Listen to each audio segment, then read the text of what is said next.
सो अगले दिन ठाकुर जी सवेरे उठे और देखने लगे यशोदा मैया देख तो नहीं रही, और ठाकुर जी चुपचाप गए महाराज जहां पर सारे मक्खन दूध दही रखे, वहां पहुंच गए गौरस भंडार में। और गौरस भंडार में एक मटकी के ऊपर से ढक्कन हटाए करके जैसे ही ठाकुर जी ने हाथ बोर के पानो प्रारंभ किया, सामने एक खंबा था, उसमें मणि लग रही थी। आज पहली बार 3.5 वर्ष की आयु में ठाकुर जी ने अपना प्रतिबिंब देखा।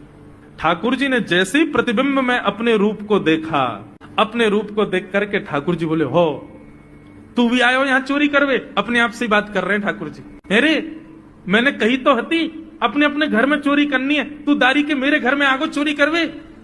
ठाकुर जी अपने प्रतिबिंब से बात कर रहे हैं। अब गौरस भंडार में ठाकुर जी की आवाज गूंज रही थी और वो गूंजते हुए रसोई घर में जा रही थी। रसोई में मैया ने सुनी, बोले लाला कहां थे बोल लो है, उठ गयो कन्हैया?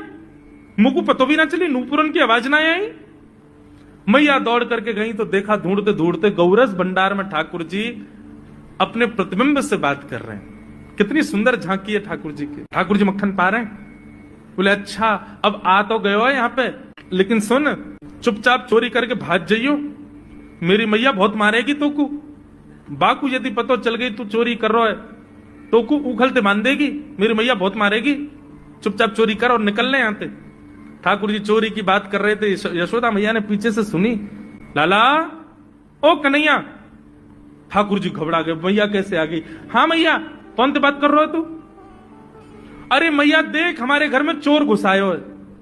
अपने प्रतिबिंब को दिखा करके ठाकुर जी कह रहे हैं, देख मैया हमारे घर में चोर घुसायो, जे चोरी कर रहा हो हमारे यहाँ के मक्खन की, तो मैया को पकड़वे आयो हूं। नन्हे से गोपाल जी, बहुत मधुर लीला। मैया हंस भी रही है और क्रोध भी कर रही। बोले अच्छा जो चोरी कर रहे हो? बोले हाँ।